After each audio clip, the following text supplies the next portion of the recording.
Welcome to the Very Merry Life podcast, unfiltered, unscripted, and always relatable as fuck.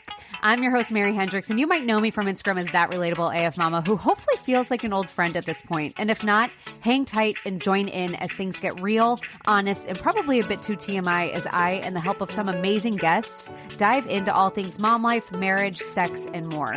No experts, just real life moms talking real life things. So get ready to laugh lots, cry occasionally, and leave feeling seen, supported, and inspired.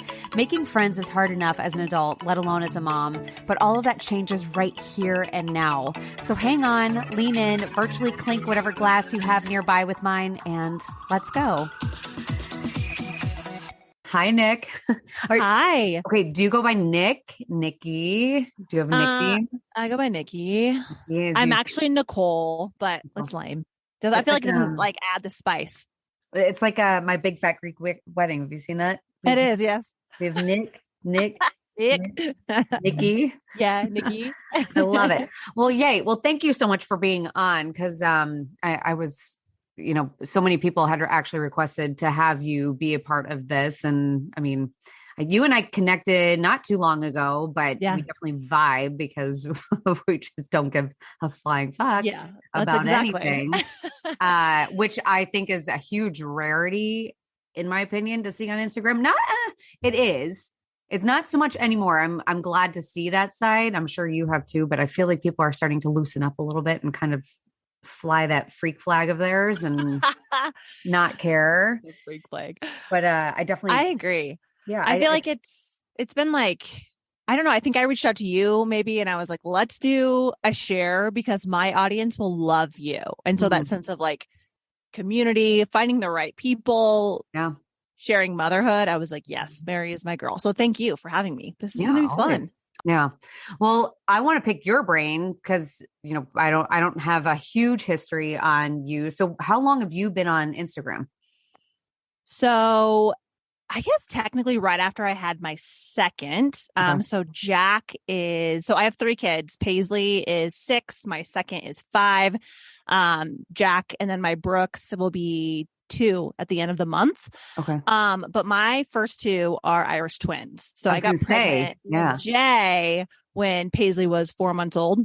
Oh my God. So that was like a, what the fuck did we just do moment? It was so scary. But after that, I stayed home from my corporate job. I was doing outside sales and recruiting. So I've always had like the gift of gab a little bit. Yep. And I definitely had like that need for something that was my own after I had Jack, that didn't involve like Sesame Streets or wiping butts and nuts. I was like, I want something that is mine. I want something that is fun. So I started blogging. It was terrible. It was called The Luck of Irish Twins. Nobody Google that. It was literally I want to Google it. You're like, it's terrible. I am not a writer either. So my writing was bad, but it was just more of like a creative space for me, which was kind of blogging was popular. And then I kind of turned that into, I guess, Instagram and sharing that right after Jack. Nice. Yeah. I did that also. I did blogging, but you know what? Blogging was hard. Blogging was hard because I wasn't necessarily like an expert on anything. And I felt like it was such a facade where I was like, I don't know. Like I feel it was, I didn't have anything to add. I was like, I have such a shit show here, but I'm trying to make it seem like this is how to keep your, I don't know, keep your life together. And I'm like, it's not true. That's why I liked like social media, is because it's like, I wanted to share my story or my struggles with postpartum, which we can talk about, or like whatever, but I'm not a good writer. So I was like, I don't know how to get it out. Yeah. So that's why I liked social medias, because especially when stories came on, I'm like, okay, this is more like interactive. I can add value. I can have those connections that I just wasn't getting in my blog. Cause I don't know how to write. I'd be like, I feel like shit. I'm depressed. Anybody else? Yeah. And then like a picture. It was just so hard to like make that connection via blog for me. Yep. Yeah, no. And I think that's the Reels is really what kind of, I think, has opened all that up. I think that's such a huge jump. I miss pictures a little bit on Instagram. Yeah. In little doses, but I love the Reels because it's just opened like this world up of people just being able to get on and really convey what's going on. Yeah. And you kind of got to play the game. Like Reels are just a part of the mix. But I mean, I love Reels. I love TikTok, I mean, I'm all about kind of the short videos, but what I like about Instagram versus TikTok is that feature to have stories and connect and actually expand on maybe a reel that you did. Yep. Because TikTok is like so short. I feel like it's really hard to add value on a consistent basis, you know, because a lot of people aren't watching stories, and then you can do a 3-minute TikTok, but you lose me pretty quick.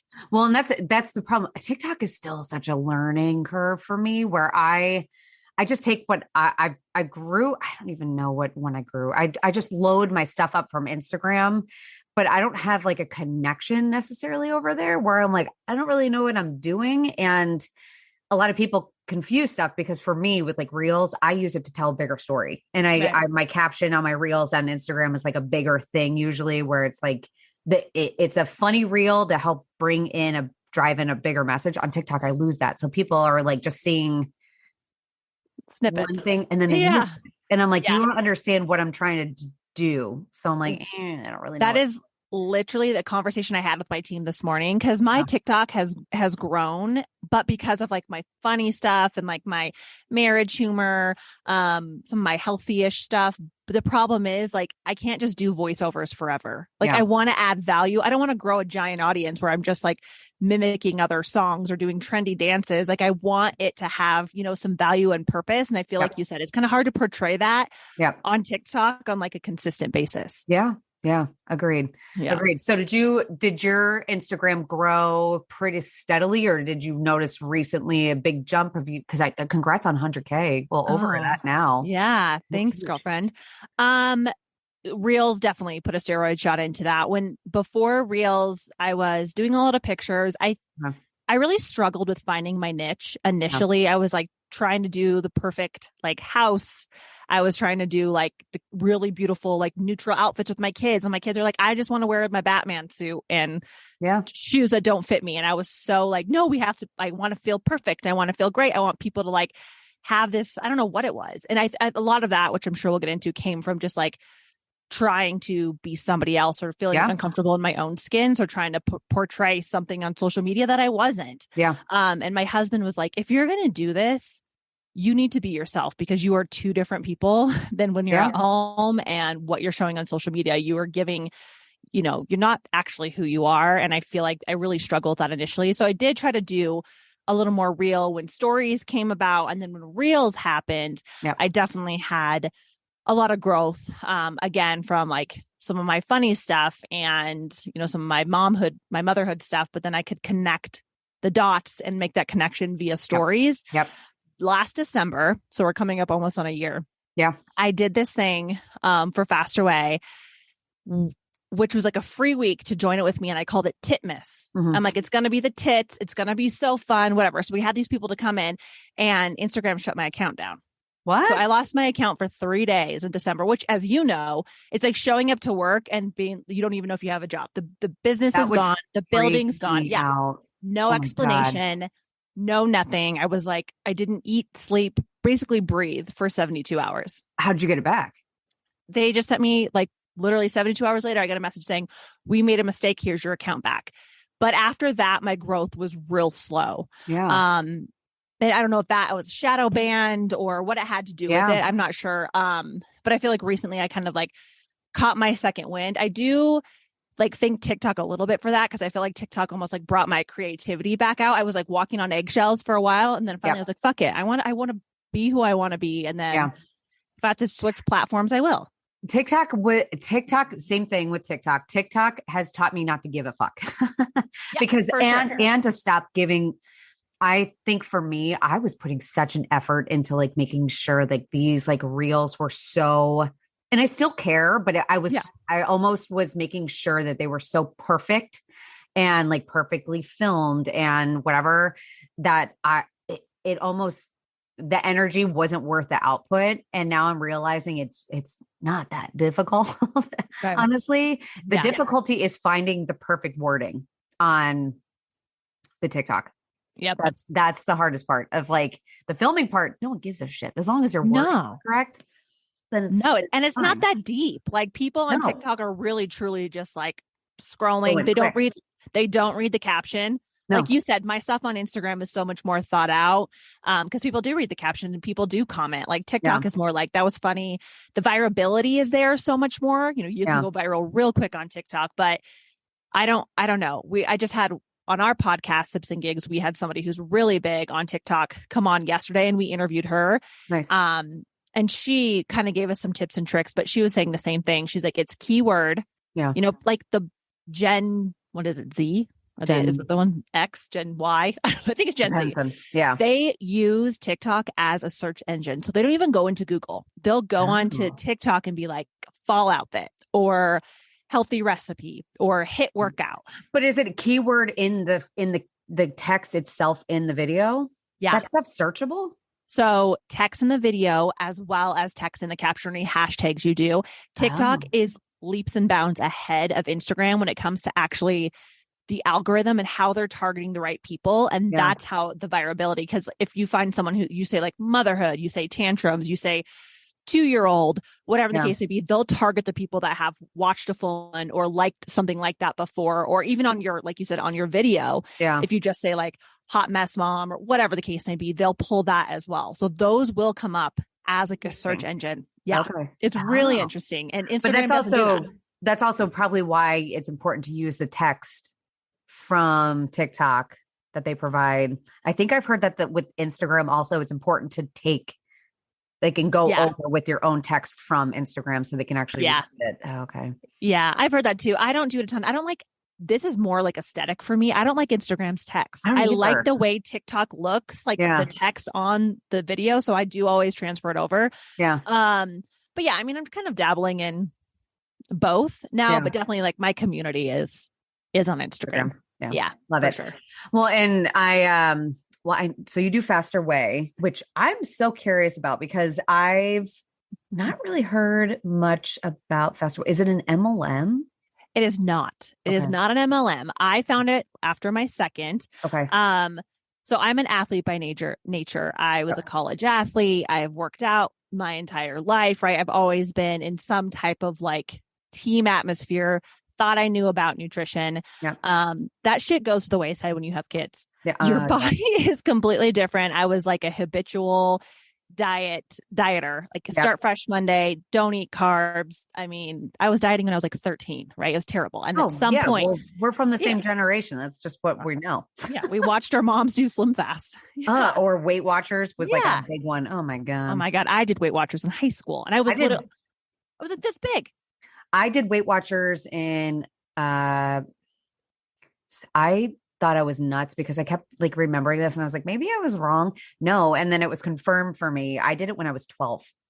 Okay. And I remember knowing how many points was in an Oreo. And you know how sometimes you can't tell. It sticks with you forever. Well, and finally I was so glad to I thought I picked it up from watching my mom.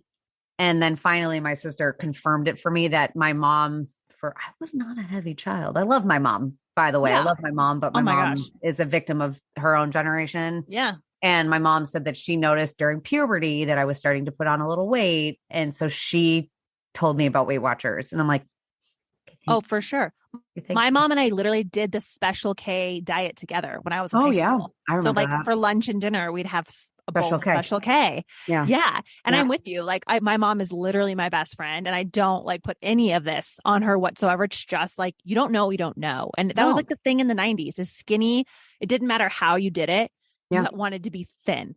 Or you always heard about how skinny your mom was after having a baby. I've seen those videos, but I'm like, I always see those and I'm like, that's spot on. Yeah. They're like, I weighed 98 pounds after I had a baby. And I'm like, that's great. What? Good. I haven't weighed 98 pounds since I was 2. Right. Right. But it's totally a generational thing. It is. And so I got caught back in that postpartum. I was so uncomfortable in my skin. I was losing out. I wouldn't take pictures with my children because I didn't like the way I looked, right? I was missing out on holding those memories and intimacy with my husband. I was so uncomfortable in my own skin that I was obsessive. It took over my life. Yeah. So I saw my friend on Instagram post something about the Faster Way and the difference that she had. And she looked amazing. And I was like, oh my God, this is incredible. But then when I was reading about it, she didn't talk about once how she looked. Yeah. She was like, I got my energy back. I can squat down and get my kids. I can, chase after them. I feel confident enough to be naked in front of my husband, right? I was like, oh my gosh, this is the first time I've ever looked at something like this. And she didn't talk about once about her jean size, what she weighed, what she ate. She was just really confident in that. So I was like, okay, I'll give it a try. Why not? I'm going to buy something else this coming Monday if I don't do this. Yeah. And yeah, so I mean, it truly changed my aspect in regards to health. Like we don't do any weigh-ins. It just teaches you how to eat for your body and like what a woman actually needs and about hormone health and, just working out. Like it's just a lot of things that are really important, especially postpartum, just to take care of yourself. Like, and I think that's where I struggled as I was like, I felt selfish to take care of myself until I did. And I was like, oh my gosh, taking care of me it's taking care of my family. Well, and that's like a huge thing. So I used to be a personal trainer full time before. That's what I used to do. Yeah. Mary, I didn't know that. So that was my page started because it was called Making Mama Strong. I was a postpartum, prenatal certified this is amazing personal trainer. I was certified sports nutritionist. I worked with a lot of bodybuilders and stuff like that. So that is amazing. So I mean, you're picking up on a lot of so I see all of that, but it's definitely just until you are a mom. Like I remember being a personal trainer and training moms, and I didn't really understand the struggle of it until I became a parent. And I was like, oh shit. Like even now, like it is, I yesterday did not eat a single damn thing. That's probably why I was hungover, because I forgot. You ate like a Triscuit and a cold bite of mac and cheese. I'm pretty sure crazy. I think I ate a few scoops of my kids' mac and cheese, and I'm like, this is great. That's really healthy, but you forget that. And you totally forget the whole, thankfully I don't necessarily deal with the whole selfish portion of it, but I did not now. I did after my son was born. And I remember just being in the shower, like, I think he was probably 6 months old. And I remember just being in the shower and looking at my body before I got in the shower and then looking down. And I was like, you know what? It's fine. Like I'm a mom now. This is how I should look. Mm-hmm. This is my stage. And I almost kind of just took on this idea that moms were meant to feel like shit. For sure. And I thought that was a mark of a good mom, was to feel like absolute garbage. Mm-hmm. And so I just went along with it and I felt like shit. And so I just went with it. And then I hit such a low point of feeling like crap. I didn't want to see anyone. Like you said, I didn't want pictures taken of me. Thankfully we were stuck in the house because of COVID, but still, I know it was hard. And then I realized when I finally started like getting back into it, from a personal training aspect, I completely lost touch of who I was. Like, and once I got back into it, I was like, no, like I'm happier. So my kids are happier. My marriage is better. Like everything else was just better because I was taking better care of myself. I 100% agree. And I don't know. I think it's better. Like you were almost saying, I feel like on Instagram, it's becoming more real and including in the fitness world. But I also feel like sometimes as moms, it's okay to have this sense of complacency. I feel like society makes us feel like you were saying, like, it is what it is. Just be where you're at, take care of your kids and don't take care of yourself. But once I went through the faster way for a couple of months, I felt like I had the quote unquote secret, I guess. I had the like information in my hand that I just wanted. It just started out as like my girlfriends who were still doing Special K and keto, and my mom who had terrible cholesterol still was dieting. And that was my initial, I was like, if I can just help my immediate circle, I feel like I've accomplished something. So I just started to share my own journey with, postpartum and not feeling, in my skin and how this kind of came out, but also like not feeling that I need to have a 6-pack. I love wine. I love to eat, good food, and knowing that you can have both and not deprive yourself.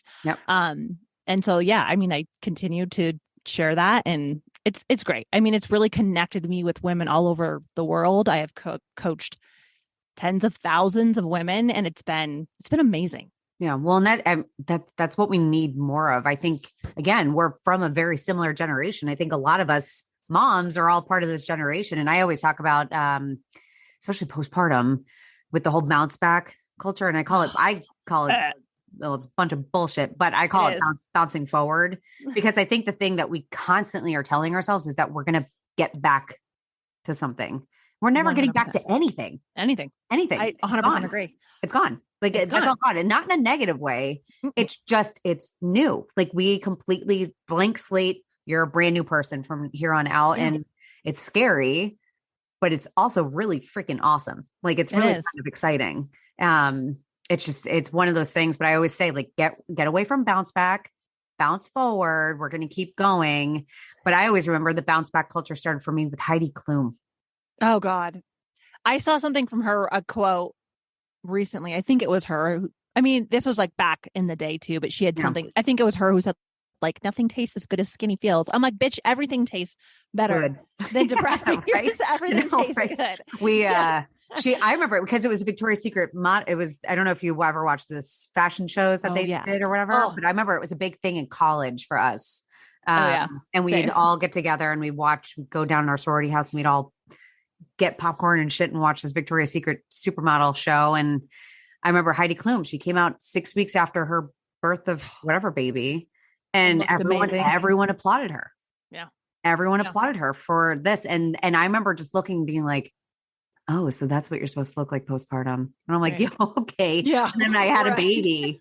And I'm like in a diaper with with a fupa. And I'm like, and like a pregnant belly still, and big old swollen nipples. And I'm like, I don't think this is it.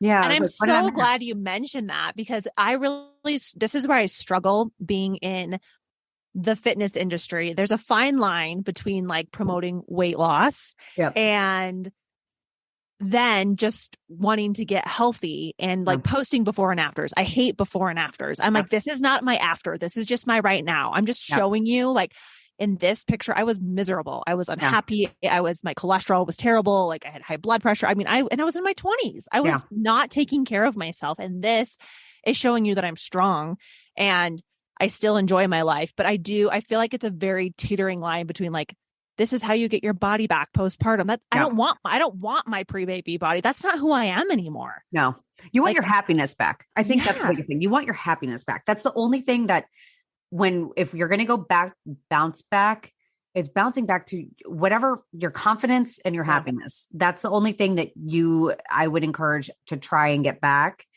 But the only way you're going to do that is going forward. So there's no way that we're going to reverse it. But I know with the fitness industry, I think the thing that drives me nuts is when I see what people eat in a day.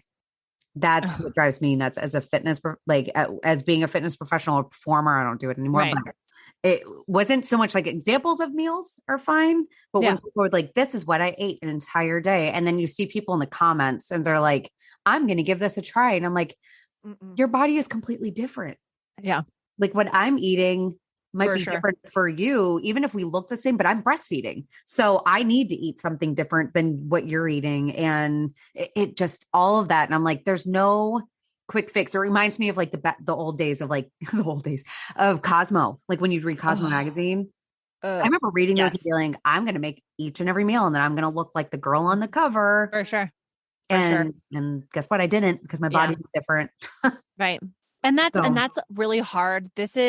I become more of a therapist, honestly, in like really my first month with these clients, because it's so hard to break that mindset and that quick fix. And they're like, well, it's not working for me. I'm like, you've been doing it for 10 days. Yeah. 10 days. I'm like, I told you this is not a quick fix, because short-term fixes are going to give you short-term results. You can get something that's going to give you diarrhea, or you're going to be starving and you'll lose 5 pounds. And then you eat like a chip and you're going to get it all back. Like this is the long haul. So I don't want you to sign up for me if you're wanting something quick, because you're going to be disappointed. Yeah.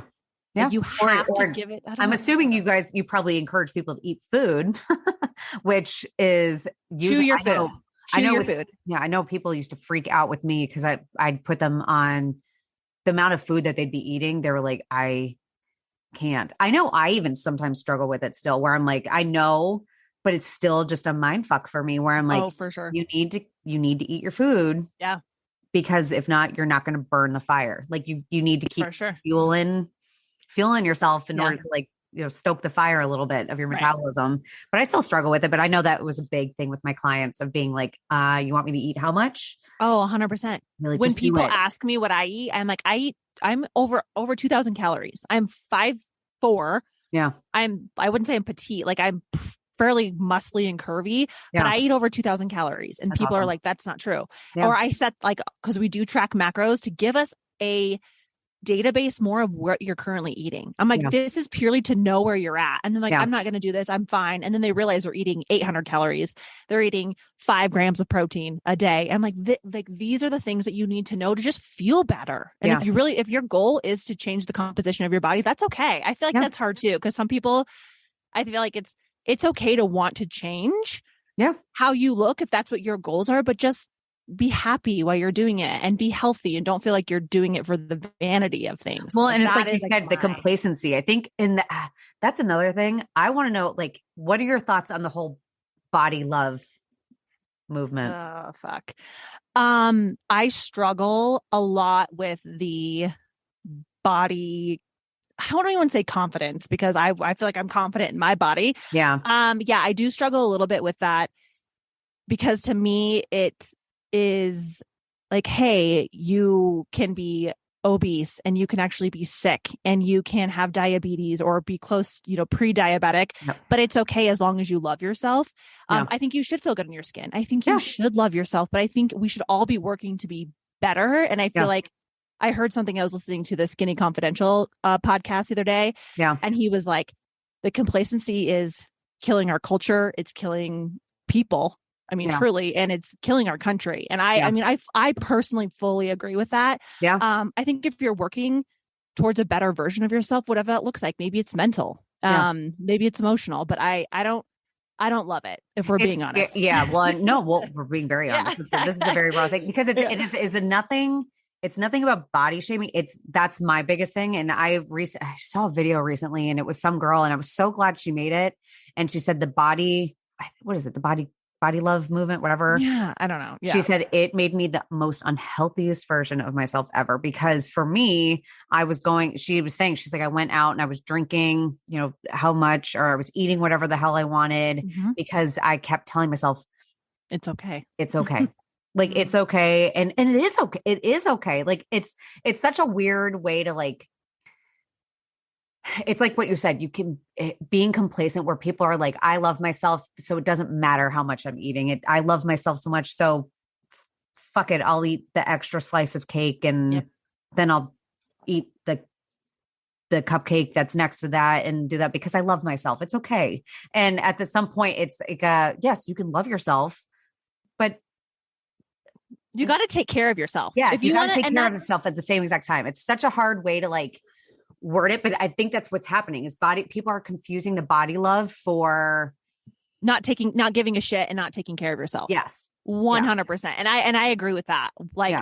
Go to the gym, workout. I'm not saying you have to have a 6-pack or be a certain size, just taking care of yourself, not only from a vanity look, depending on how you want to look and feel, but also for your health, and not to get to turn this into a whole fitness podcast, but cancer is insane now. What is in our food and the processed shit is nuts, and it's just feeding into so many diseases. So that's more than anything is just the health. And that's I was like, the world needs the faster way because it's just teaching you how to just eat real food. Yeah. Just eating real shit, but also enjoying your life. Don't ever give up the things you love, but that doesn't mean that we binge on them every single night because we love them. Yeah. Well, and I think that right there, that's the body love movement, is being able to enjoy your life and being in a really great mindset to know when enough is enough, knowing your limit, being able to moderate yourself, being able to, know that you can have a really fun night of eating and overabundance and things like that, and not kill yourself the next day for it, and not guilting yourself for it. Being able to do all of those things, that's body love. It's being able to just enjoy, for sure, while also taking the best care of yourself as you possibly can. So, and I have fallen subject to, I guess, the body love movement on the other side, where I was like, I loved being thin. Yeah. Even though I wasn't healthy, I was so obsessed with the body love of people commenting when I was super skinny, but I was literally fucking starving myself and I was miserable. Yeah. I was so miserable. And then I would binge on the weekends because I wouldn't eat Monday through Friday. And then I'd go out and have one beer with my friends, which turned into a whole pizza, you know, Bloody Marys the next day, binging, feeling like guilt and shame Sunday night, hating myself, hating my body, and then going back to my kale salad on Monday. Like, but I was so obsessed with like the look of it. I feel like it's a very fine line that I think it's tough. It's like a really tough angle. Yeah. But it's hard to go on and be like, if you know, you need to take care of yourself. Like it gets people like all in a bunch. It does. Yeah. Because it's so, it requires people to take a look at themselves. That's why it's you got to take accountability too.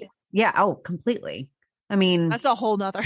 It's a whole other thing, but no, I think you hit the nail on the head. We're getting way too complacent. We're getting way too comfortable with, we're getting way too, you can be comfortable. It's a very hard thing. It's hard to word it, but it's like, it's way too, we're getting okay. Like just down here. We're okay. Just like riding away. We're not trying to get to the next step. We're just okay being just being mediocre. And the biggest thing too is a lot of this, people are like, well, I'm fine because I'm body positive. And then there's people that have joined my Fast Away rounds that were like that and actually get healthy. And they're like, I didn't know that I could feel like this. I thought what I was feeling, tired, lethargic, out of breath, couldn't walk upstairs. I thought that was just my normal. And then I lose the weight or I get healthy. Some of them don't even lose the weight.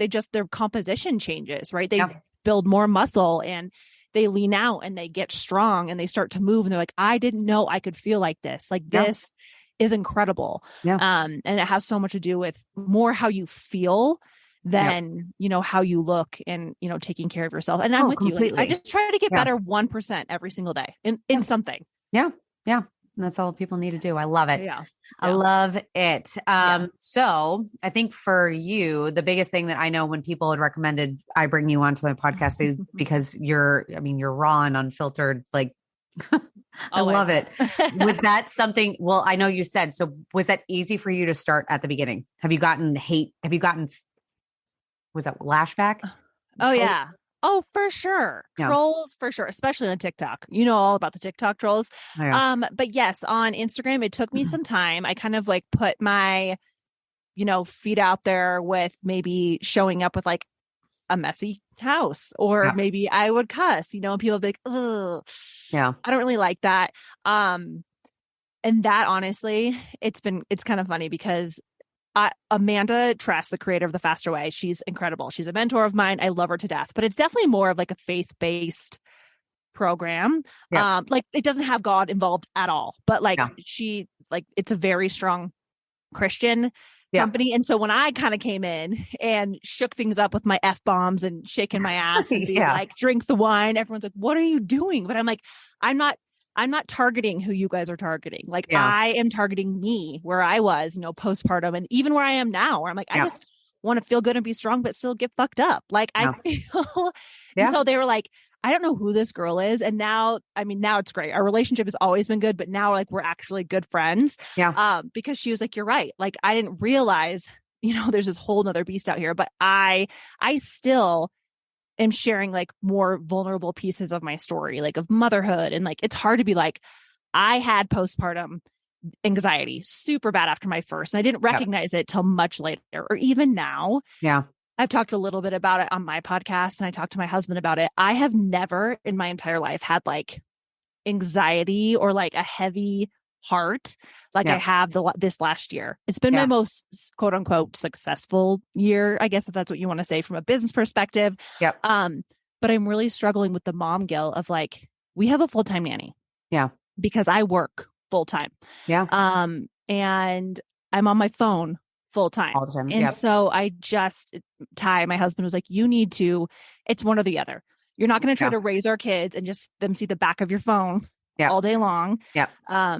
Or if you're passionate about your business, we need to find some type of balance. And so I've had to learn how to set boundaries and kind of share more of that story as I go along. But I think it's always hard to put yourself out there. Oh, completely. Yeah. Don't you think? Yeah. Well, at the moment I even job of sharing. Yeah, because I don't give a fuck anymore. I do. And thankfully I don't get too much shit. Anytime I touch on marriage, not on my stories, I got good people. The last time I struck a nerve was when I talked about sleep training because of course that always weeds them out. But anytime in marriage with a real, like if I talk about marriage, anything, it's always like men that just get so peeved. And I'm like, what? Go away. Yeah. Go away. Why are you here? Yeah, go away. And thankfully that's okay. But I think I do it more for me now because I now start to see the response and I need it. Like you, like postpartum anxiety. Oh my God. I did not realize I don't think I necessarily had it so bad after my second COVID hit. That was just a shit show. Yeah. So the world, everybody was anxiety through the roof just for the world. No, and I just actually put up a TikTok about it where mom rage showed up for me like major with my second. And I didn't even know that was a thing. So that was like and COVID was where like I really started to put focus into my page because I was like, we're stuck in the house and I'm about to lose my mind. Yeah. And, we'll be back after a quick break. Eye-Opening Moments podcasts are real-life stories of adversity, encounters, and perspectives. They are moments that can lift your spirits, give you some food for thought, or move you. For the introspective mind that likes to reflect, discover, and find solutions or meaning in a complex life, listen to Eye-Opening Moments podcasts. Isn't it funny? I don't know how you were raised, but with my parents, I was definitely raised by yellers and spankers, and my parents are amazing. My relationship with my dad's like a little rocky now, but it's so funny. It's not funny, but like I'm recognizing now that my kids are like pushing my buttons. They're just at that age. Yeah, I get like I can sometimes feel so much of my dad come out of me. That mom rage. I'm like, this is literally the opposite of what I'd ever want to be because I hated being raised that way. Yeah. And sometimes it just like takes over. And I'm like, it's just like the trauma from how I was raised. And it hasn't even come out in 20 years until I became a mom myself. Yeah. Well, and I actually just recorded a podcast. Well, so on my stories yesterday, so mom rage came out at me yesterday. And I got so mad at my kids. They weren't picking up their toys. And I hate to even blame it on them, but they were being little heathen. Of course they're kids. Yeah, that's what they do. Ugh.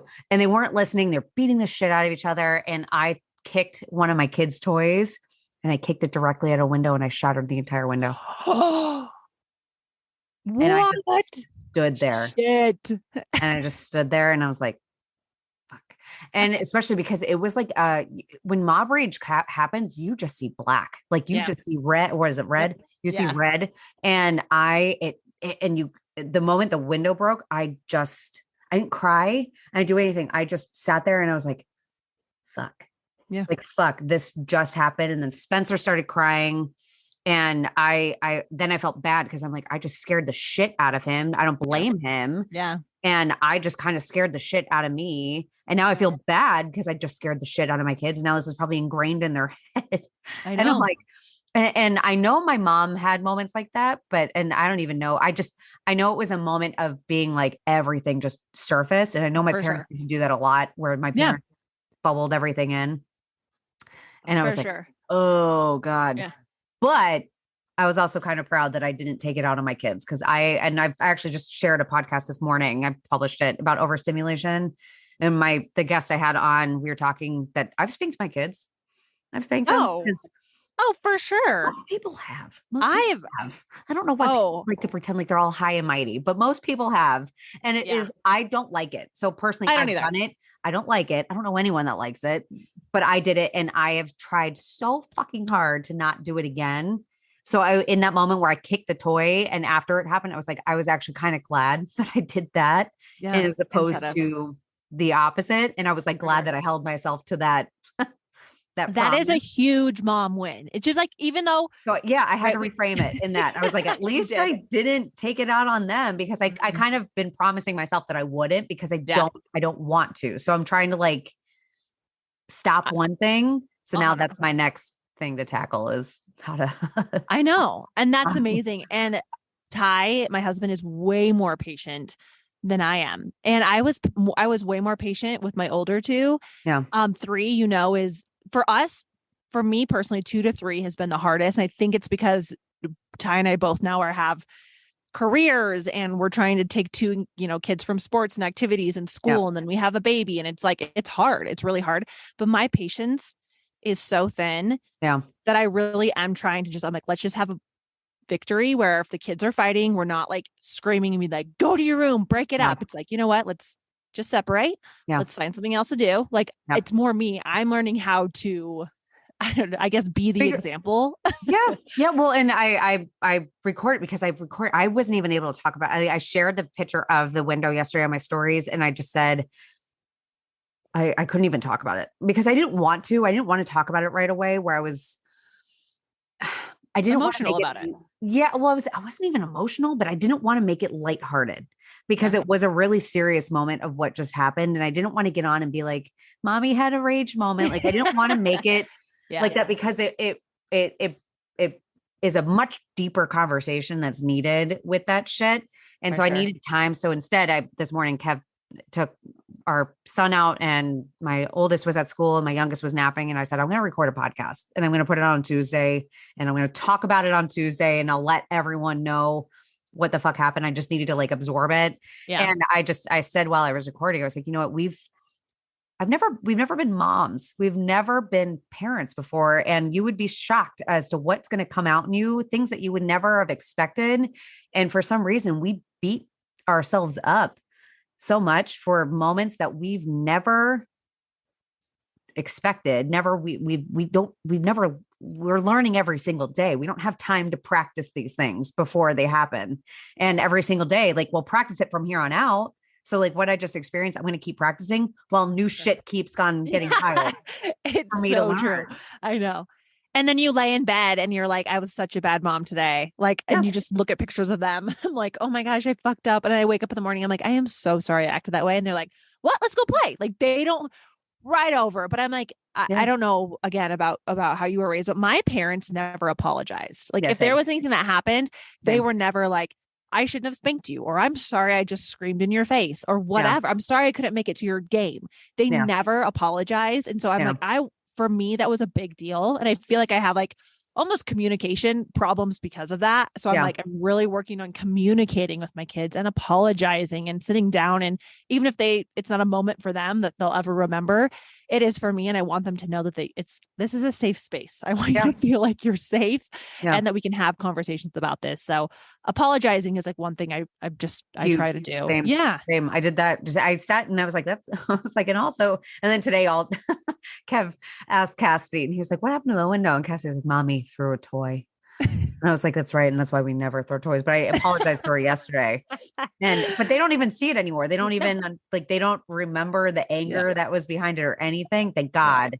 Yeah. But that's my big thing. It's just, I want, for me and for my kids, I just want them to get, when they get older, I want them to understand what I was going through, because I don't think I understood how huge parenthood is. I don't know whether that's a good thing, because maybe I know my parents went through shit, but I don't know if it was a good thing that I never noticed, or I don't know. Like I don't necessarily want my kids to notice. I want to keep their childhood happy, but I also don't want to hide that shit from them either. And I want to like make it normal, where it's like, you can have bad days. Like, you're going to have bad days. Mommy has bad days. Like, I hope that I can like get that word they know. And when they get older, they're like, my mom, had her hard moments, but she redeemed herself, kind of thing. I don't even know. Well, for sure. And I'm grateful. Like, I feel like my parents got divorced when I was young, and my mom worked 3 jobs to just keep a roof over her head. And I was like, okay, cool. Can I have $10 to go to this, whatever? And at the time, I didn't even recognize how much it was on her plate to, work and be a mom. And then I'm like begging her for money so I can just go get drunk in the field with my friends. Like so stupid. And I've even told her, I was like, I am so sorry. I didn't realize what you were going through and how much was on your plate and how much you cared about us. And obviously I love my parents, but when you're at that age, when you're 10 to 20, I'm like, there just was never a glimmer of like appreciation like there should have been. And now I'm like, my mom's my best friend. Probably a lot of it to do with like, she was great. She did the best that she could. And I feel like that's what I'm trying to remember. Like, we're doing the best that we can with what we have. But I do feel like our generation's also better of just like talking to our kids. Yeah. And just communicating with them. Like I even talked to my 2-year-old. I'm like, mommy shouldn't have yelled at you like that. I am so sorry. And he doesn't even know. 2 words. Yeah, I know. I tried apologizing to Spencer, my youngest. He like doesn't like just over his head. And I was like, can you play? And he was like just banging a toy. And I was like, I'm sorry. And he was like over here, like hanging on me. And I'm like, I'm sorry. I'm like, I'm sorry. Just acknowledge, like blink once to see like you hear it. Do you hear me? Yeah. God. But I think we're doing a good job and we're our own biggest critics, you know? Yeah. Agreed. Well, last two things. Well, we're going to get into sex confessions in a hot sec. Oh man. Read these, but I want to hear about your podcast. So sips and gigs, like a little play for like shits. It's like shits and gigs, you know, sips and gigs. I can't want to say sips and cigs. Like that can happen too. Just like drinking and smoking sips cigarettes while you're like we're literally back in the 70s. Yeah. Yeah. So my girlfriend, Steph, better with Chardonnay. Yeah. Her and I went to college together. We played basketball together in Montana. Okay. And then just stayed connected. And when we first started out on Instagram, whatever, 5-6 years ago, she was getting into like the fashion stuff. And she's like, I know this isn't really your thing, but like, would you be open to try on like doing a swimsuit try on? It's like when try-ons first became a thing. Yeah. So we did like a share. And that kind of like rekindled our connection after college. Yep. And then she, blew up and she does really, really well now, from an influencing standpoint. But again, we wanted a space. She's very similar to us. Her personality is like no bullshit, real, raw. It's also hard to portray that, in short form, like on Instagram stories. We're like, let's just come on and shoot the shit, whatever our topics are. Sometimes it's about motherhood. Sometimes it's about influencing and building a business. We had somebody on about, breast implants. We had people coming on about like peeing after giving babies and like how to take care of your vagina. So it's like a very, wide variety of things. But yeah, so we built this. I guess we're probably 6 months in. Love that. We just got over 100,000 downloads like a couple episodes ago. And yeah, it's fun. Yeah. You understand. It's just so fun to come on and just like shoot the shit. Oh yeah, completely. This is my social life. Yeah. So getting on here for sure. But it's, Instagram is the fact, well, you said you even got shut down, but it's hard because I even say like, I'm pretty unfiltered as it is, but I do have to be very careful. Even with sex confessions today, I told people, I was like, you have to do emojis, because I said, if you do one wrong thing, I'm going to get flagged. Yeah. And it's ridiculous. Actually, it is. You can be as uncensored, but they have a limit. And you can't even say the word crap in captions without them bleeping you out. So stupid. No sense. I know. No, but that's what I do like about podcasting too, is like we've even had, followers and I'm sure you're experiencing the same thing. They'd be like, I thought I liked you before. I thought I knew who you were before, until I actually sat down and listened. More of like a mom when you're sharing really hard shit that you don't talk about much on stories. So like, I feel like it's that deeper connection with people that I've always wanted, that will be evergreen, right? That's going to live forever. So I love podcasting. I think it's super fun. Oh, I love it. Yeah. Agreed. You like it? No. Yeah. It's been, this has been good. I think it's cathartic. It is. But it broadens the horizons a little bit more, which I think is. It is. And it's an untapped like space still, even though podcasts is like popular, it still has like, there's so much potential to reach your audience. And I'm sure it'll get even more streamlined of how to do that. So it's fun. Yeah. Agreed. I love it. Yeah. Agreed. So let's get into sexy confessions. Oh my gosh. I can't wait for this. Oh my God. Have you seen me do these on? Oh yeah. Yes, I have. And I'm dead. Like the shit that people are doing, I look like. Oh, well, here, before we get into that, someone confessed that she works as an ER nurse and she pulled a Buzz Lightyear toy out of someone's ass last night. Dude, my girlfriends and I were just having this conversation. One of my girlfriends is an ER nurse. Yeah. The big thing in Colorado, that's where I live, is to stick a toilet paper roll, just like the roll, up your butt and then put a rat in it. Ew! Someone said that. They said gerbils. Yeah. Gerbils or rats will go up there and they'll scratch, and apparently it feels good. And then they get too far up and then they have to go into the ER. Straight up. That gives me such heebie-jeebies to think of a gerbil or a hamster up your asshole. Yeah. And then another guy put an electric razor up there and pushed too far and got it stuck. Oh my God. I'm reading through. Like I asked what other things. So spray sunscreen, many beer bottles, light bulb. Oh yeah. Yep. Gerbil. Yep. Butternut squash. It's fall. 'Tis the season. It's so festive. A squirrel. That I am sorry. Like a squirrel. What? A squirrel. That just is dangerous. That doesn't even get a squirrel. That's impressive. You got to sedate him. There's no way he's going up there willingly. Imagine seeing this guy. He's like in the park chasing after squirrels. And you're like, what's this random guy sticking doing? acorns up his ass? He's like, come here. Yeah, come here. And hot sauce. Ooh. Oh God.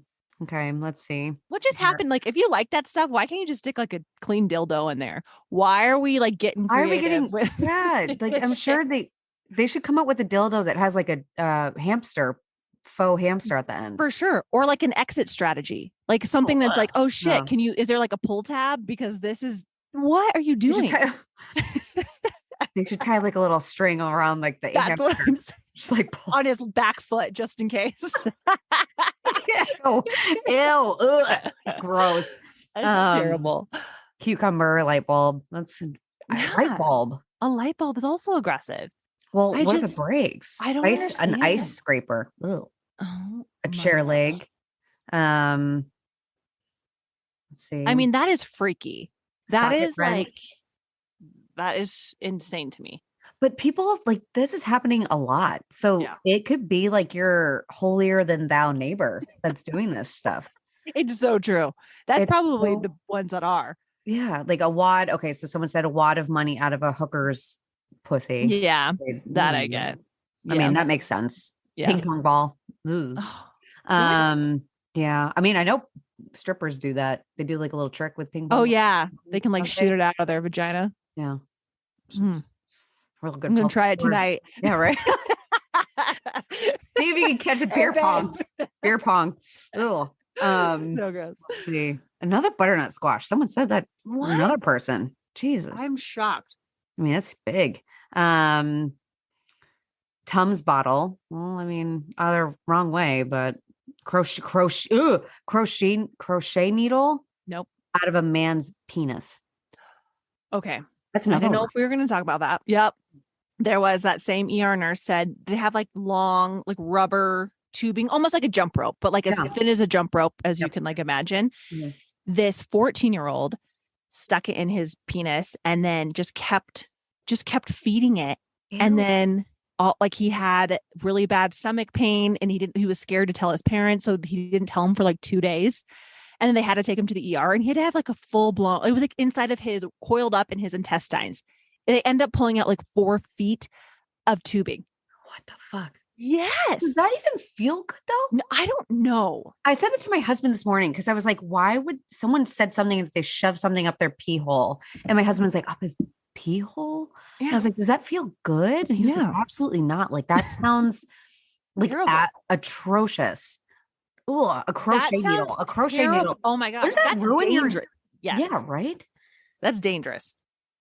Ugh, that's so bad. A bag of heroin. I mean, yeah. Yeah. I mean that's also desperate dangerous. Times. Yeah. You gotta. Right. Well, they said they were smuggling into jail. So yeah, makes sense. Someone pumped up their butt with a bike tire. Their balls? No, someone pumped up like the air thing. They put 2 tennis balls. Someone pumped up their tennis balls, so balls up with a bike tire pump. must be like in their butt or something. No, they said they put it on their balls. How do they pump out their Oh. balls with the pirate?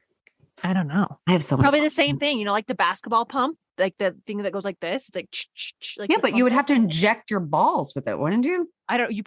Maybe they put it in their penis, or do they say balls? Like putting I in the don't tip know. of their penis and doing. Yeah, that but is thing? that connected? I don't know. I need an anatomy lesson. Lord have This is mercy. crazy. A dead mouse was underneath someone's fupa. Oh, well, I better Oh. check mine because mine Yeah. can get dangling. That is insane. Oh, God, let's see. No, rule number 1, no glass in your ass. I agree. A plunger. Apparently Buzz Lightyear toys are a very popular thing. What? I don't know what it The is. shape must be good for the butthole. Yeah, but that's like a lot of maneuvering. Are the Yeah, wings that feels. expanded? I don't know. If that's the case, you've got. How Yeah, does maybe one you push prep? the button. How does one prep their butthole? A gallon of for- lube. They have to. Yeah, but like if you even try to stick a pinky in my butthole, I clench. Same. You So- even like breathe near my butthole. I'm like, nope. I clench immediately. Even talking about it, I'm clenching my butthole. No. So- I have no idea. We need some of these people that have done some freaky stuff to come on and give us the deets because I need. Yeah, I don't know. I don't know if we want those type of people to come on. No. He's so shocked. No. A can of soup. Ooh, What? okay, That is wow. nuts. Did you just Paintbrush. do one that says like what has people shoved up their butt? Yeah, I just because someone said Buzz Lightyear and I was like, okay, ER medical professionals, what have you pulled out of people's asses? Let's go to the case. So sex confessions. Let's go to this. Let's see. Prostate massage. I think that's pretty big. Someone asked if you've ever done that to your husband. I've not. I have going- not. I am not going anywhere near my husband's asshole. I have stuck Mhm. my finger in Ty's butt before. Did he like it? He said he didn't hate it, but I'm like, this is an exit hole only. That's how it is for me. Yeah. And Ty's like, I want to stick it in your butt. I'm like, okay, here's the deal. Then I also get to take a dildo and stick it up yours Your first, ass. so you can just get an idea No. of what's about to happen. But he would probably like it more. It's true. He'd be like, all right, That's why sounds guys like the nice." prostate. They have Yeah. the prostate. It would probably feel better. Yeah. Girls don't get anything. Do girls No. actually get anything out of it? I don't know. I think it's gross and terrible. But I don't maybe know. I don't know. There's a lot of prep work in that one. I had Yeah. someone once message. Oh God, I had someone once message me saying, "I thought you would enjoy this story," and I felt so bad. But she was saying that she got a finger put up her butt, Yeah. and her spouse or whatever pulled it out, and there was a piece of corn on it.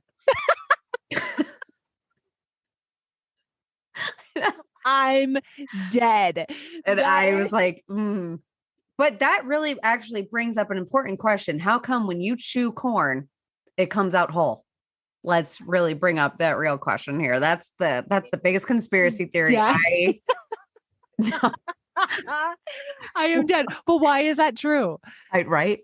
It's a conspiracy. You chew even that corn thought as much as you possibly can, it will still come out whole every single time. It's I a am a crying. fact. It's It a is a fact. fact of nature. God. That is Let's so see. funny. Used a double dildo with another girl. So that's the one I told you about.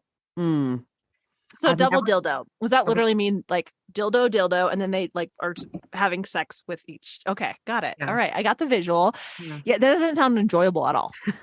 No, Yeah, no. that doesn't even sound something I I mean- want to be a part of. Yeah.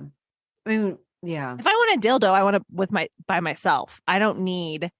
Someone on the other end. Yeah, I don't need our vagina juices to be swapping. But would you really even be getting, because wouldn't you just be sitting technically on a dildo? You wouldn't be getting anything out of it because unless someone's actually shoving it in, nothing's actually happening. So if one person's on, the vagina and vagina are just going to absorb that dildo. Now you're just basically riding a dildo. Yes, that's exactly. I don't think it's enjoyable. These but- are thoughts that I never thought I would ever have to ask. People just feel like This is this. I've never had an orgasm with any of my partners, only with my battery powered friend. Oh, That's got to in be a different mental block. For Gotta be sure. mental. I think it has to be. That's actually a big one that I hear a lot is that they cannot, like a lot of women say, I cannot have an orgasm with my husband. And they don't either. Their husbands don't know, and they've never had one. Yeah. Girlfriend, you got to tell I was going to say, I feel like that has to be like a communication piece. And sometimes it's uncomfortable being like, I don't like that, or do this or do that. I feel like it's a hard thing to like bring up with your, partner or your spouse.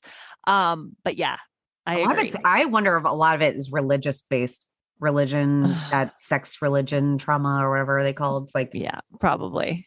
Have you heard of soaking? Yes. Oh God. Yeah. We brought that up. We'll have to explain it now. Do you follow her account? So everyone always recommends her. Can't remember her name. She goes through she's a whole highlight about. Does she talk about soaking? Soaking? Soak? No, she talks about it because I think she might be in Utah. So she talks about the Mormon stuff with that. But okay, so soaking, if you don't know. So again, I'm not Mormon. This is no shade to Mormons at all. Are you Mormon? No. As I'm like drinking and talking about sticking my finger on my husband's butt. As we're drinking coffee and drink. You never know. There's spicy Mormons out there. Okay. There is. Actually. But apparently, so Mormon culture, is it culture? I don't know. But religion, technically, you're supposed to abstain from sex, coffee, alcohol, stuff like that. Alcohol. But sex is a big one. And obviously that's hard to do when you're a teen. And so a big thing that they do is called soaking, where the man literally sticks it in and they just lay there. And sometimes they'll have a friend come on the bed. The jumper. They'll jump on the beds. So they're not technically, because they believe that it's not technically sex if there's no thrusting. Yeah. So they just let a jumper soak in there, and then you get a jumper to bounce on the bed. So you're getting the motion, but they're not technically having sex because they're not the ones doing it. Yeah. It's a real thing, by the way. It is still very hot. So I have to look up her account because everyone always sends me her stuff. And I forget to follow her, but then she has another highlight about Mormon girls who come in with swollen belly buttons to the ER because a lot of them have been taught the wrong, because it's like a religious thing with they almost, from my understanding, is that it's so off limits. The sex thing is so off limits that the parents don't teach the correct anatomy and they don't teach the birds and the bees. And what they believe is that the baby gets in the tummy through the belly button. No. So a lot of guys are sticking their penis in the belly button and their belly buttons are coming in swollen because they're doing it there. I mean, yeah. Does that logically I know when I was a kid, I thought a baby came out of your belly button because that makes sense kind of. That makes sense. Had a big hole and you had a big belly. When my kids ask, I told them, I was like, you came out of my vagina. They're like, oh, okay. Yeah. Yeah. That's what it is. I can't believe people don't even parents. I'm going to tell my kids. I want my kids to know all that shit. I didn't even know about ovulation. I don't blame my parents. I just didn't know about ovulation until I tried getting pregnant. I had no idea. I didn't even know until much later in college. I was like, what is this? What? I knew you had a period, obviously. Yeah, but I just thought if you had sex, you got pregnant. Same. I was like, oh my God, we have to be so careful. And they're like, well, you're on your period. I'm like, so what if it happens? They're like, you can't. Do you not know anything about ovulation? Or I'm like, no. Thanks, Mom. You might be able to. Probably. Yeah, I'm sure you can. Because there's those random people that ovulate multiple times a month and shit like that. But I don't know. Either way, I was not taught right, but people are still not being taught right, which is clearly if they're coming in with swollen belly buttons. Yeah, right. Let's see. Sex swing. After sex swing, all the fluids went onto the carpet when I stood up. Oh shit. You just got to put a towel down or tarp. A sex swing though. No, a sex swing. That doesn't even sound fun to me. I would hurt my hip. Yeah, I would break a hip. I'm going to limp because I'm sitting the way I am right now on this chair. I'm going to limp when I get off this chair. It's an issue. This is so old. Sex during nap time is the bomb. Mm-hmm. Are you a daytime sexer or nighttime? Or usually it's nighttime because Kevin's at work. Yeah. If we can get a quickie in during the weekend, then we'll do it. But usually our sex is so routine now where it's we look at each other and we're like, sexy time tonight. We don't even say it. We're like, sex. Yeah. Yeah. I'm like, sex. Hey, stick it in. I'm super tired. Do you do blowjobs for real? I haven't in a while, but I will if I'm really in a good mood. Mm-hmm. Or if I really don't fucking want to have sex. Kids are great today. No windows are broken. Yeah. Yeah, no. See, if I love them. I don't mind It's quicker. them. It is quicker. If I don't want to freaking have sex, and I mean, that's pretty darn quick, but sometimes I don't feel like, you know what it is? I don't feel like hearing the, and I'm like, if I'm overstimulated, it will put me over the edge. The same. It will put me over the edge if I hear the breathing, and I'm like, I can't. So I'd rather you just stay quiet and I will take care of it. And then I will go downstairs because I don't necessarily need to right now. I'm like, I'm good. And I don't need like your semen coming out of me at the gym tomorrow when I'm squatting. Yeah, so right. I'm actually great. Thank you. Oh God. Let's see. I must be very vanilla because I don't know half of these emojis mean. A lot of people are using emojis. It's hilarious. You can see I made everyone get very creative this time. Okay. Part 1. Had a wild threesome with 2 guys before I settled down and had a couple of kids. Part 2. The guy I had just met, not my BF at the time, was doing me doggy style. Part 3, I got launched off his bed and onto the side table. I got up and they said I was bleeding. I went into the bathroom and looked in the mirror and my ear was completely split in half. What? I got it to stop bleeding and we finished the deed. That is great. The next morning, I drove myself to the ER and had to get stitches. What? I mean, hey. Yeah. How did you get this? Oh, shit. Craziest place you've ever done it. Mine was a pirate ship ride on an pirate ship ride at an amusement park. What? That's impressive. How do you even not that crazy? I haven't had the opportunity to have anything crazy yet. We have that on the bucket list. Yeah, I mean, we've done like outside pretty much at like sunset when we lived downtown Denver on his balcony and apartment. Okay. Which is probably inappropriate. We were like shit faced and I'm like, man, let's do it. There's probably kids walking around outside. It was, you were young and 20 and stupid. No. Yeah, I don't know. I may have given Kevin the beach at a bar. We've done a beach. Ooh, that's yeah, but I'm like now remembering it. If it happened, it was a long time ago. And we're really young. All of this is like pre-kids. Yeah, pre-kids, totally pre-kids. Yeah. I had a lot of sex pre-kids. Same. Kids, man. I mean, I'm still having sex, but it's just like more. It's routine, and I'm like, routine. It feels toned down.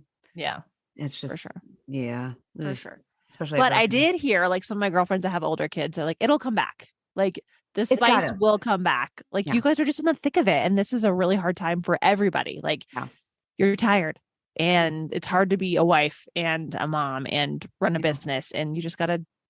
Or even just a mom. Kevin and I just talked about it. Kev, thankfully, is not like a huge, like Kev's sexual, but he's not like a huge high sex drive. No. So Kev doesn't it doesn't bother us that it doesn't happen as much because it's just not.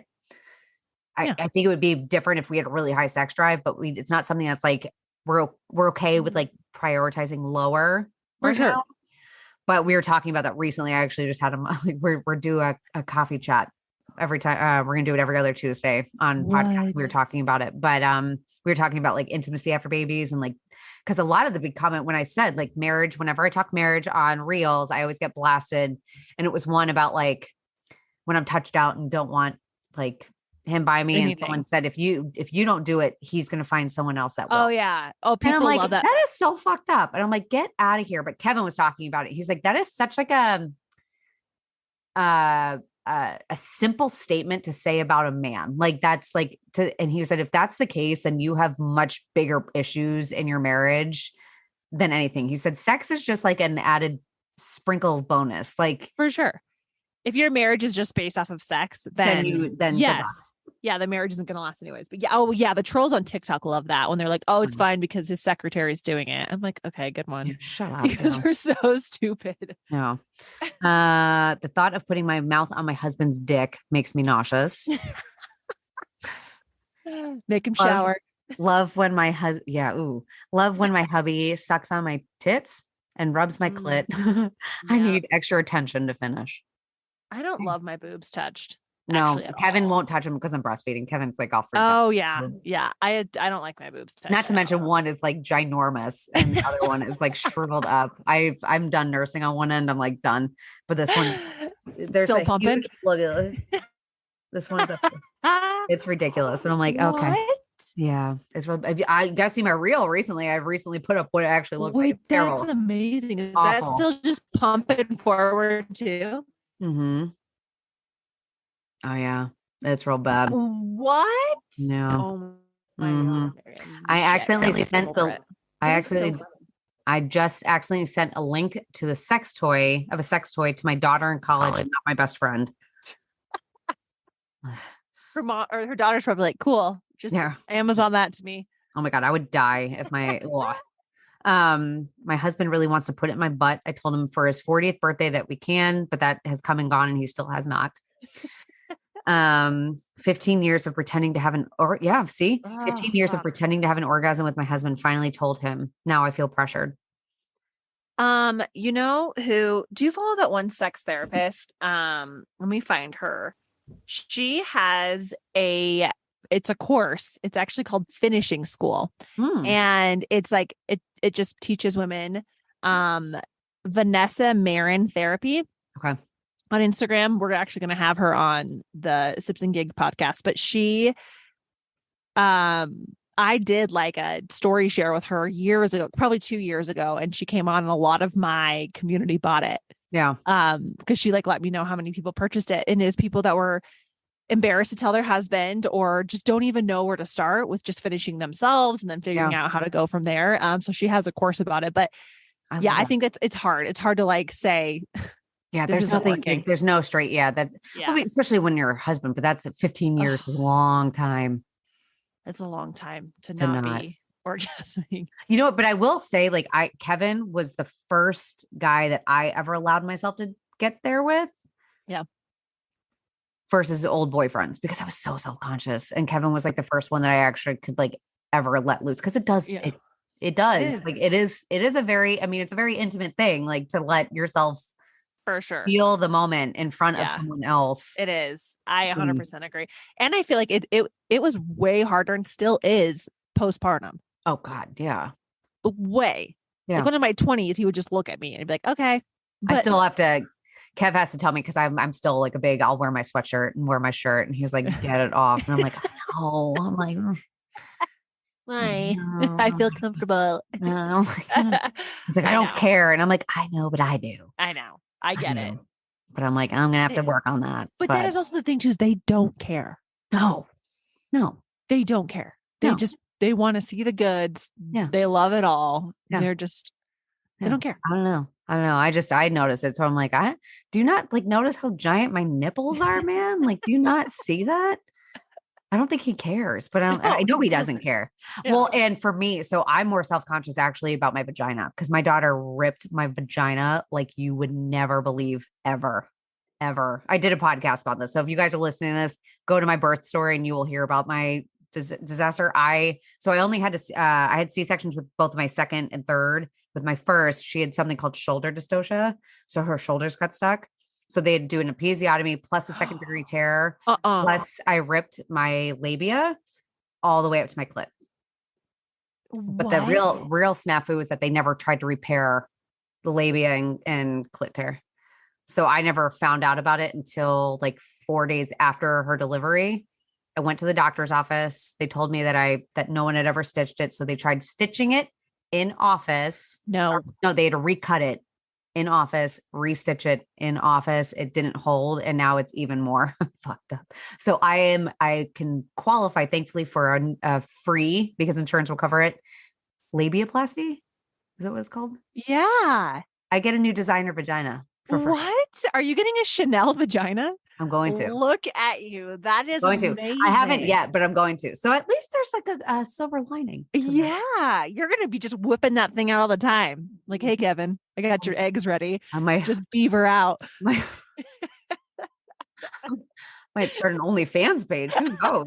Actually times not a bad idea. Times are tough. Inflation is high. And you know what? That's not a bad idea. I mean, you never know. Sky's the limit. The moment I get that done, geez, Louise. You're gonna be rich with that. Honestly, but that's what makes me self-conscious. He would have no idea, but that makes me self-conscious because I'm like, it doesn't look normal. But then again, I don't know what vagina does look normal. So Vaginas, Ty says they look like sea creatures out of their shells. He's like, It's like, yeah, it is. It's just, yeah, it's like disgusting. it is. It's like Yeah. a clam. Yeah, it is. And so he's like, I don't know. Like, I guarantee he wouldn't be able to tell the difference between. No, he wouldn't at two. all. Yeah, At all. I know. No, I It's see it. so funny. That's oh God. Ty right, did tell me about a girl who had a really smelly vagina. Oh, well, they're gonna notice. Yeah, I know. He's like, it was bad. Was She probably had like a UTI or like a vaginal, like, what's it called? Yeah. What's it called? It's called something. Oh, yeah. Vagissimus or something. Yeah, Isn't it called something? She had stinky vag and it was Stinky vag disease. Lord have mercy. Let's see. All of a sudden, I really like a finger in my butt, but I'm really worried about shitting.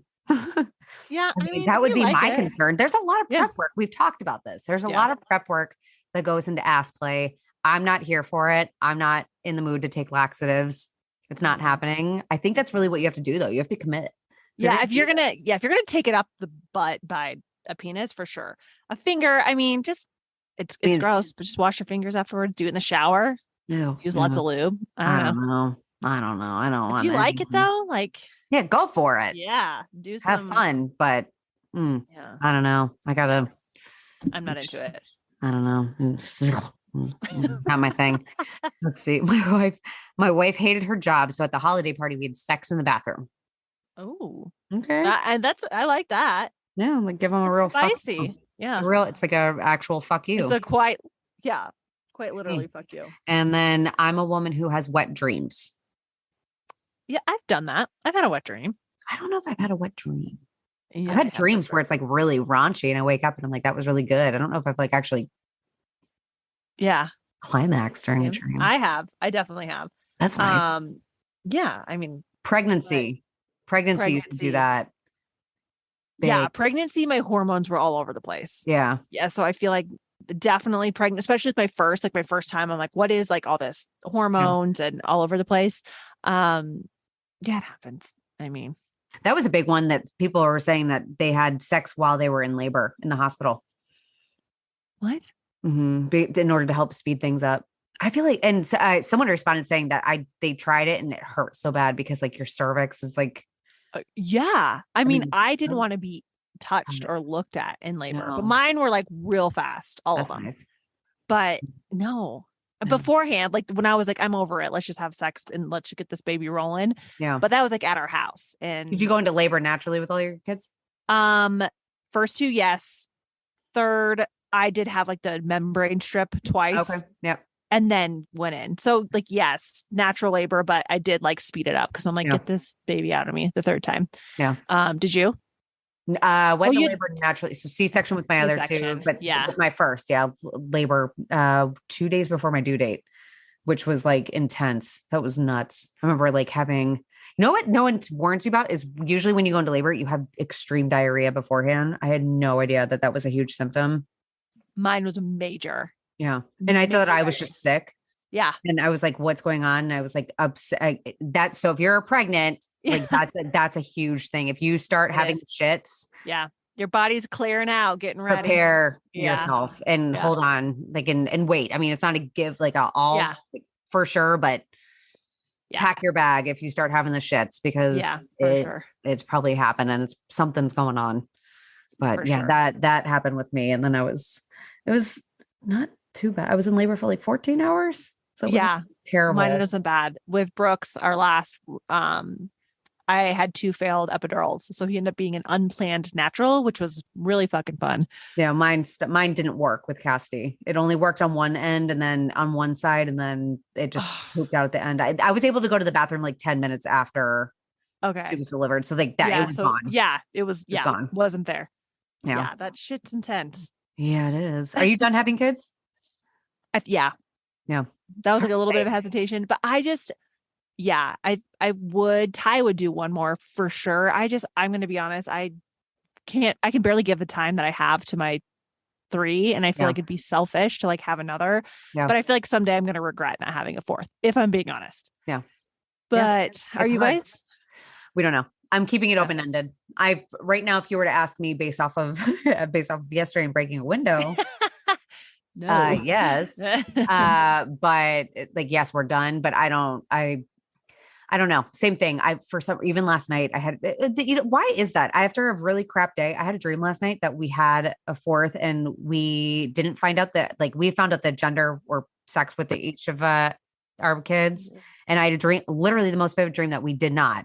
And we were waiting for them to announce. And it was just like a fourth. And I was like, so I didn't know. find out. We didn't find out we were having with our second or third. Yeah. I see if we do a fourth, So then we will do that. fun. But that was a dream I had after the crap day yesterday. But I don't know.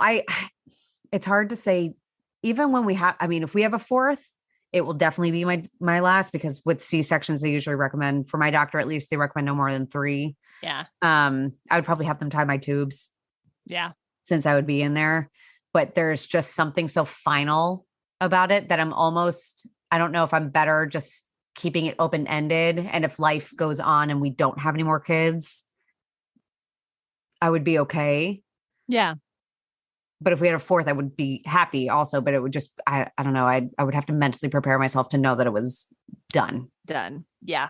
I don't know. I think I personally, I'm ready to start traveling and taking, like, without having to bring a whole damn crew house and being tied to the house for nap time. Like, I feel like we almost feel some closure, because like I don't have quite that like itch like I did even with my first, second. Yeah. But I'm like, I feel like I want one more. I think we're okay with closing them, but I don't know. It's just hard. I feel like it's very rare that you never feel like you're ready. That's the thing. It's like, I almost need life to just go. Yeah. And then all of a sudden I look up and be like, you know what? I'm done. Like, it wouldn't make any sense for us to, but same thing. I'm ready for, like, part of me is ready for it to get not easier. Yeah. But it has been difficult. 1 to 2 rock my world. 2 to 3 it's chaos. But I think this time has been more like, it's just nuts with Instagram and this. And like, I have stuff and aspirations that I really want to take off, but that's really hard. My husband has the same exact thing. Like, he's doing his own side work where it's just like, it's like not a lot of breathing room with 3, where I'm like, I'm ready for it to like calm down on like how much we're tied down and be able to like be more flexible. Cause and especially with breastfeeding, and my youngest won't take a bottle. So I'm tied. Yeah. You're tied for sure. That's exactly how I feel. I'm like, I feel like sometimes, like right now in my life, my career is my fourth. Yeah. And I really want to make sure that I'm focusing on the kids that we have, and really making sure that I'm nurturing everything. Cause like you said, 3 has been hard for us. And I think it's because we also are trying to juggle all the balls now. And I don't know. I think I'm kind of ready. Yeah. And I want a boob job. So there you go. Yeah. I need everyone to be done sucking on the boobs and move forward. All right. Are you still breastfeeding? No. Oh, okay. No, I made it like 9 months, I think, with B. He was a biter, like a strong biter. And I'm like, this is terrible. Done.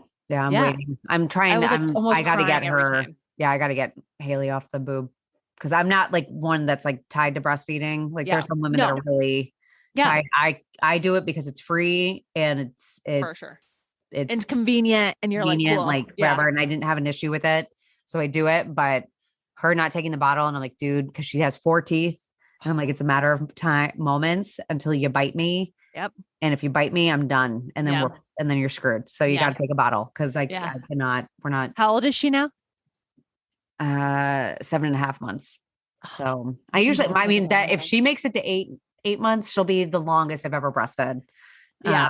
My third. I usually stopped around this time. Yeah. So same. Like at the 6-month mark, I kind of was like, we'll see. And my kids were big and eaters, and I just wasn't supplying enough either. Yeah. So I was supplementing anyway. So I was like, okay, we're same between the teeth and the supplementation. I'm like, we're kind of over this journey. Yeah. Same. I'm waiting for my period to show up now, which is going to be so much fun. Waiting for it.